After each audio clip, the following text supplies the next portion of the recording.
What's up, Guardians? Profane here. Thanks for checking out the video. Today we're checking out an underrated sidearm that's a lot better than you might think, and it's definitely a weapon that's worth farming out a god roll for here in Revenant. The Insurmountable is a new precision-framed Void Sidearm, and it's the first ever energy sidearm to include a precision frame. The only other precision-framed sidearms in Destiny fit into the kinetic slot, and that includes the Lonesome, the Enigma's Draw, the Minimum Distance, and a few other outdated weapons.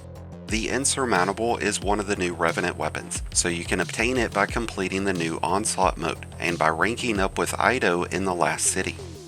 With a precision frame, this weapon will have a slower rate of fire, coming in as a 260 RPM sidearm. But this also means that it has less recoil, and compared to other energy sidearms like the Brigand's Law or the Heliocentric, the Insurmountable is going to hit a lot harder, and it's going to be effective from much further distances. With a ranged masterwork and magazine and barrel combinations of hammer-forged rifling and accurized rounds, this sidearm would be effective from beyond 17 meters, 14 meters when firing from the hip. What this means is that we don't have to spray out a shit ton of bullets in hopes of killing an enemy like we would with rapid-fire sidearms or SMGs.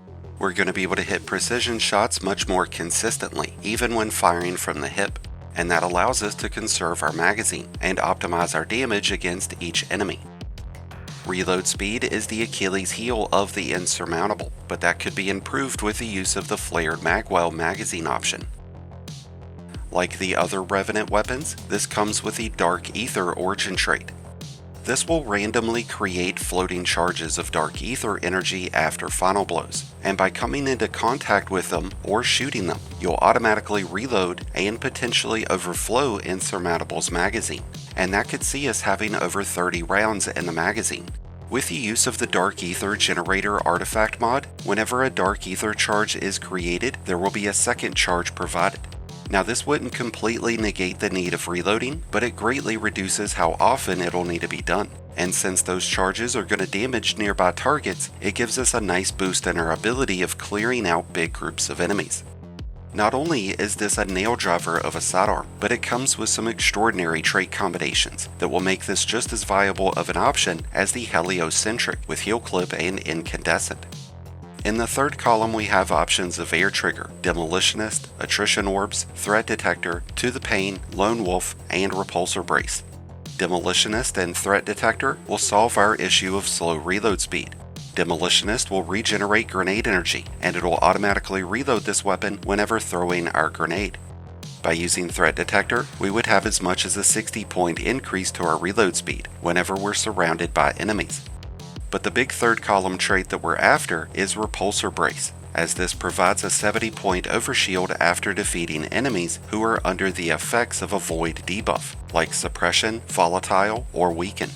This creates a lot of nice synergy with several Void and Prismatic builds to be able to keep us loaded up with an overshield that reduces incoming damage by 70%. This also pairs up nicely with Destabilizing Rounds, which is going to be found in the fourth column. Whenever defeating a target, nearby enemies will become volatile. When enemies are volatile, they'll explode with void energy after taking extra damage. Whenever facing heavy waves of enemies, these explosions will set off a chain reaction of events that's going to be able to eliminate several enemies at once. And keep in mind that as we defeat those enemies, we have a chance of generating those ether charges, helping us keep sustained damage on our targets. And by defeating those volatile enemies, we'll activate Repulsor Brace, giving us a huge advantage when it comes to survivability. If you have another method of triggering volatile, as would be the case for hunters using the Gerfalcon Hauberk, destabilizing rounds would still be beneficial to be able to create extra void explosions, but at that rate you could take advantage of the damage bonus traits that this weapon offers, like Rampage, Surrounded, or my personal favorite, One for All. After striking 3 enemies with this weapon, you'll gain a 35% bonus in damage, which would give this weapon a lot of extra power to mow through enemies. Whether you're looking for utility and survival or maximum damage output, this weapon provides some serious benefits. In the end, I find Repulsor Brace and Destabilizing Rounds to be the best combination of traits, because of its ability to clear out enemies quickly and provide you with bonus protection in the process. The Insurmountable isn't the flashiest or prettiest weapon to look at, but it gets the job done, and it's most certainly a weapon that's worth farming for here in Revenant. With that said, I wish you all the best of luck out there. Let me know your thoughts on the Insurmountable and whether you've used it already or not. Let us know down in the comments. Thank you as always for checking out the video.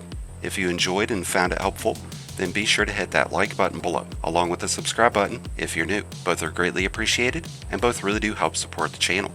And until next time, Guardians, this has been Profane, wishing you all some happy hunting.